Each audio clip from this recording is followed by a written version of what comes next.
Hi, and welcome back to my channel. My name is Hunter, and if you're new here, thank you so much for joining me today. Today's video is going to be all of my July wrap-ups, so basically all of the books that I read in July. I have 6 books, so not that many, but it is a bit more than I actually have been reading lately. Up until, I want to say, this month, I probably read 1 or 2 books this year, so not many at all. In most wrap-ups, that would be a little bit, but since I haven't been reading any books most of this year, I would say that's a decent amount for me. Let's start with, I guess I'll start with the book that actually made me want to read more books this month, which was TJ Newman's Falling. And so the author is actually a previous flight attendant, and so I really like how she kind of captures what goes on during a flight and all the knowledge that you would have to know. And of the movies or books that I've read that are about flights or about airplanes, I feel like hers is different because she takes so much consideration into the flight attendants, and they're not like extras in the book, they're main characters, and how well they work together is very crucial in making sure that they all survive. So basically this book is about Bill, and he's a pilot, and then on a day when he goes to work, he finds out after he's in flight that his family has been kidnapped. Goodreads actually had a giveaway for this book back in 2021, and I entered and I didn't get it, and then they did a second giveaway and I entered that one and I also didn't get it. So fast forward to last year, I got a library card, and was it last year? Yeah, it was. I got a library card last year, and I also downloaded the app Libby, which once you connect your library card, you can listen to digital books or you can read them.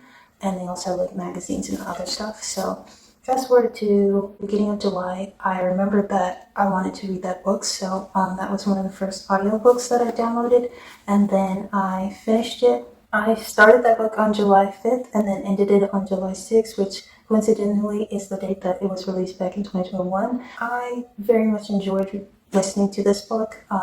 When I was working, it just kind of flowed very nicely and it was captivating for me. The story is told through multiple characters, which is one of the key points that I liked. To hear from Bill's point of view, the pilot, you also get to hear some more about Sam, overall what happens as the flight gets closer and closer to its destination. Pretty sure this is her first novel, but I really liked it, so much so that later in this month, like at the middle of this month, that I read her second novel that I saw on shelves and I was like, oh, she has another one? Okay, I'm gonna read that. So overall, I really, really liked this one. I would give it, I was about to not even say what I would rate it. I gave this one 4 out of 5 stars. It's the closest book that I have to 5 stars this month. I would really, really recommend reading it. And then if you're into audiobooks, I would give it a try because the way it's read is very, very good. It's like the whole time when I was listening to it, I only listened to it for 2 days, but the whole time I was listening to it, I was very much able to imagine what was going on. Somehow, this being the first book that I read this month, it was my favorite, and I would highly recommend TJ Newman's Falling. After I had read Falling, I started a different book, but I didn't finish it. Eventually, I think I'll finish it, but I just kept getting lost while I was doing like other things. The other book was something I had to focus on more rather than it being an easier read, so I decided to read Coraline instead. And that was mainly because I thought I was going to get the album, the vinyl album, which I've been wanting for several years now, but it's always out of stock or then the price goes up and stuff like that, so I haven't been able to get it. And then for some dumb reason, instead of getting the eco version instead of the pink one, which I wanted, I asked them a question, and while I was asking the Shop Mondo team, they make all of like the vinyls and everything, while I was asking like their customer service, like, oh, because I had clicked on the site like maybe 4 or 5 minutes after it was released, like set for sale, and I was like, oh, has it not pulled up yet? Is it going to like put up there like another time? I didn't know that it was sold out. Lo and behold, that version and the other version sold out way before they even responded back to me. So next time, I'm just going to buy one and then like ask them and see what they say, rather than wait like I did and miss it again. Anyway, so yep, I read Coraline, and I never told you guys my favorite movie actually is Coraline, so that's why I want the vinyl. I want like all this stuff, and I have the Funko Pop of her too. There's something on her forehead. I'll wipe that off later. If you've never watched the movie or read the book, Coraline is about a young girl whose family moves to like a smaller town up in the Midwest. Actually, in the book, she lives in England, I'm pretty sure. But anyways, she moves to a smaller, quainter area, and she lives in a home with eccentric people like Miss Bink and Miss Forcible, as well as Mr. Bobinski, who has slightly different in the book, but she starts exploring around the home. One day she learns about a small door that's in like the living room area that she doesn't really frequent that often, and then one night she goes through that little door, and basically it's a story kind of like the grass isn't always greener on the other side, and did not give too much away. It's basically about her adventure once she goes through that door, and then what happens to her on the other side. I decided to do the audiobook, which is read by the author Neil Gaiman, and he writes a bunch of other different books, which is kind of how I got into reading some of his other books. But anyways, I had the book, but I never read actually to the end of the book, and so finally I got to know what actually happens in the book instead of what happens in the movie. And I really liked it. There were scenes at the end that's definitely not in the movie that I'm kind of hoping they were in the movie. But anyways, it was a very good read and very simple. I think a lot of people will like it. If you like the movie, you'll definitely like the book. They're pretty similar, but there are differences in them, and I think both of them standalone are great. I rated this one, I think, 4.2 out of 5. I didn't give it 5 stars, but I do give the movie 5 stars. I don't know, I really liked it, but I guess because I like the movie more, I didn't give it 5 stars. I don't know. But I would recommend reading Coraline if you've seen the movie. I would recommend reading it. It's a bit different from the movie, but I really like when you watch movies first and then read the book after, you kind of get like, oh, I remember that, and oh, that happened there. So that's kind of what I was doing as I was reading it, listening to the audiobook and then like picturing everything. So then I started reading several books at a time. Some of them are going to be part of my August reads because I didn't finish them. I think the next book that I read after Coraline was Neil Gaiman's The Ocean at the End of the Lane, right?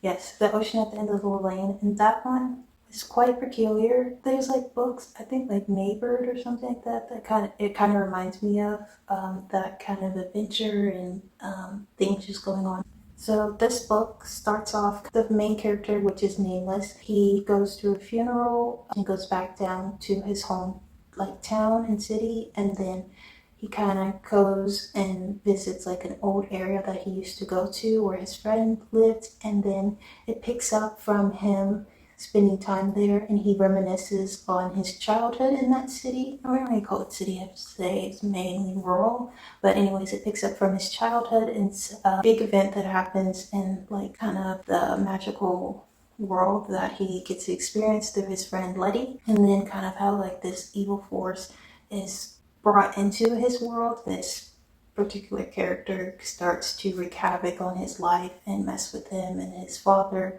and make his life very, very difficult for him. And then they're like adventures trying to get it out and wrap up everything so it's nice and neat. This book I gave a 3.2. The story was riveting, except I just feel like this kind of story wasn't for me specifically. While I was moving, I remember seeing this book last year, the year before. I had read pretty much all of it, but then there was something towards the end of the book that I didn't particularly like, and then I kind of stopped reading it. So I've decided, while it's packed up and I can't even access it, I'll read the audio version of it. And so I gave this book a 3.8 out of 5 stars. And first I'll tell you what it's about before I forget again. This book follows Mabel. She's an older lady that lives out in Alaska now with her husband Jack, and they never had a child and have kind of scars from trying to have a child back in the past when they lived in Pennsylvania before the big move to the rural and very cold, a bit treacherous Alaska. And this book is set in 1920s. So one night when they were playing outside, Mabel and Jack in the snow, they built a little snow child in the snow and gave her a jacket and they put on clothes on her. And then in the morning or so, the snow is knocked over and the jacket and I believe the mittens that they gave her are gone. Then the book just kind of follows Jack and Mabel as they work their land and try to make a profit on it while they start seeing this little squirrel that's kind of very mysterious but also seems to know the woods and the forest very, very well. I would say that I related to, I guess I connected more, not related, but connected more with Mabel. And so when a certain event towards the end of the book happened, I was not really happy about it, and that's kind of what turned me off from the book. But after I got over my initial thoughts about that, then I could finally finish it, and it leaves you kind of open-ended at the end, which makes sense for this whole book, especially with the young girl character. It makes complete sense. It's just that what my takeaway is for it. I'm still deciding how I feel about it, and I probably will read it. Maybe not this year, but maybe next year during the winter time. I don't know, but I did really enjoy this one. In the midst of like reading and starting books but not quite finishing them, I started this quick read and it was a romance. I don't know if they would subject it to a comedy. It seemed like it was trying to be funny at some points, but I'm just going to call it a romance novel. It's called Better Than Fiction by Alexa Martin. So in this book, it follows Drew, who's the protagonist, and she just received a bookstore from her late grandma who passed away and left it in her will. Drew was originally a photographer that really liked to travel and wanted to make a travel guide in the past, but kind of put that aside because of her responsibilities of running this bookstore that she didn't really know that she was going to be owning. And then one day at the bookstore, there's a book reading event, and a popular author, Jasper, comes in, which becomes the love interest. And then the book takes a slight turn when Jasper asks her to be his tour guide and show him around Colorado for his next book that he's writing, and how their relationship grows and the complications with her relationship with her dad and her sister, and how she feels about running this place that she never knew that she was going to own. That's kind of how the plot goes. I will say there were parts of this book that I skipped. I was like, I don't know if, because I also read the audiobook, so I don't know how big of a section. I don't know if it was like the full chapter or like half a chapter, but towards the end of the book, there's like a part of it I just couldn't read. I wasn't really interested in reading, so I skipped it to kind of see what goes on later in it. But I will say that there's parts of this book that reads cringy to me. It's not really the storyline and how they interact with each other, but mainly the communication and specific things that they would say or thoughts in Drew's head.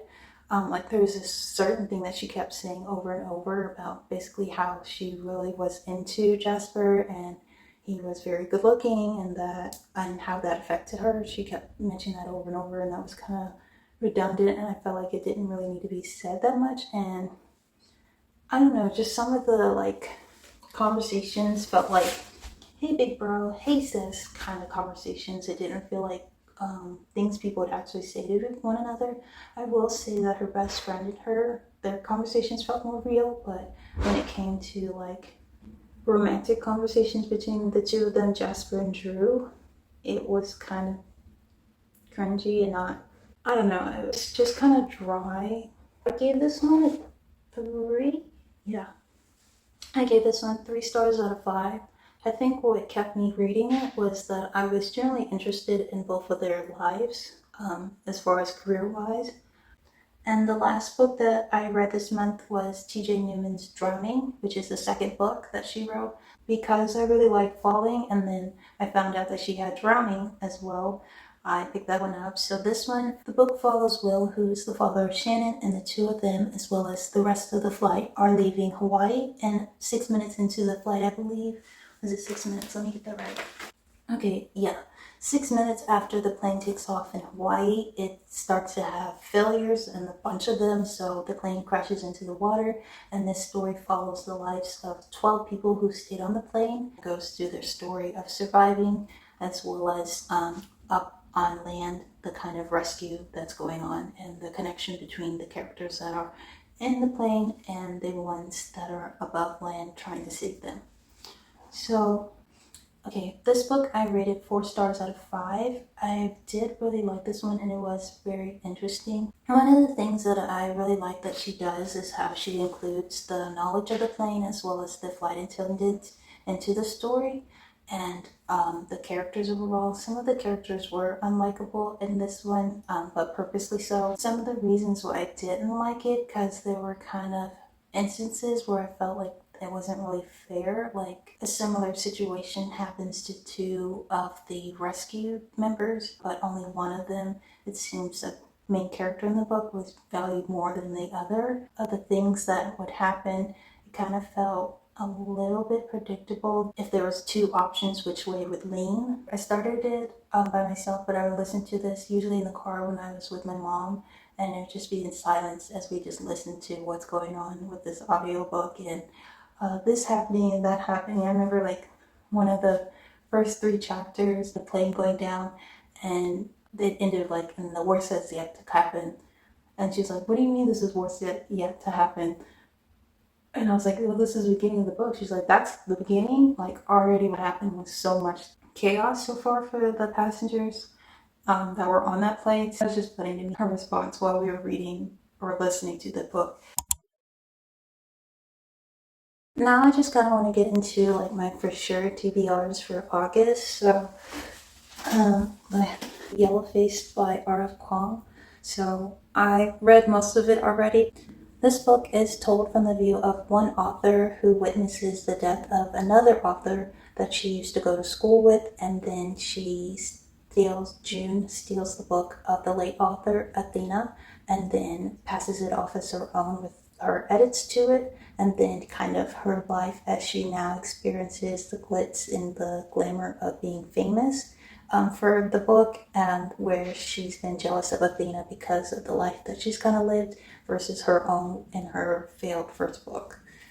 So I should be finishing this one very soon, and then I can review it for you come August. The next book is Swing.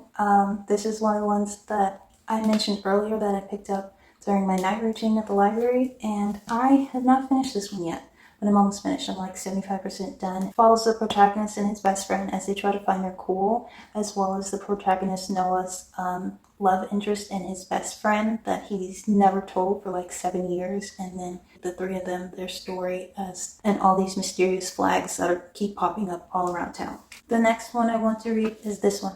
I want to read it because I have not opened it. I've had this one for a couple weeks now, and I still have not opened it. Got renewed because no one's in line waiting for it, but I just want to finally see if I'm going to read it or if it's going to be a DNF.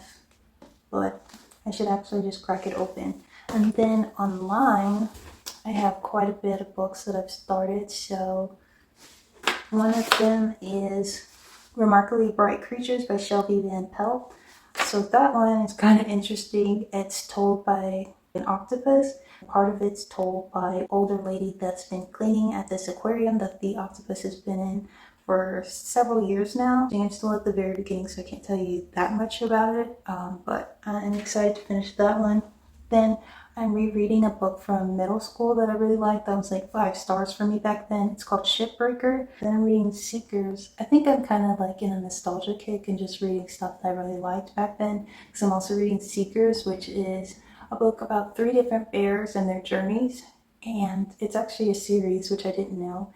And I think my teacher read us part of it in 5th grade, and school ended and we never read the rest, and I didn't know the name of it, but finally I searched it up and was able to find it. So now I'm going to reread that, or maybe listen to it out of audiobooks, I don't know. So that's like 5 or 6 books anyway, so let's see if I actually read those. So that is everything that's on my July wrap-up and all the books that I read this month. If I don't read that many, then it'll be a shorter video, I guess. I really hope you guys enjoyed this video, and thank you so much for watching. You guys can definitely leave a comment down below if there's like any books that you're reading currently, and I don't mind checking them out. But I'm also doing a moving series. The first video is already up if you want to check that iCard up there, but I will probably have the 2nd and 3rd up soon. I think there will be a third one. Probably decorating my room, kind of moving. But anyways, you guys can let me know of any video recommendations as well in the comments. But make sure to subscribe and like this video. That tells me that I'm doing okay. I don't know. Make sure to subscribe and like this video, and I will catch you guys in the next one. Thanks. Bye. Oh, that is pause, not stop.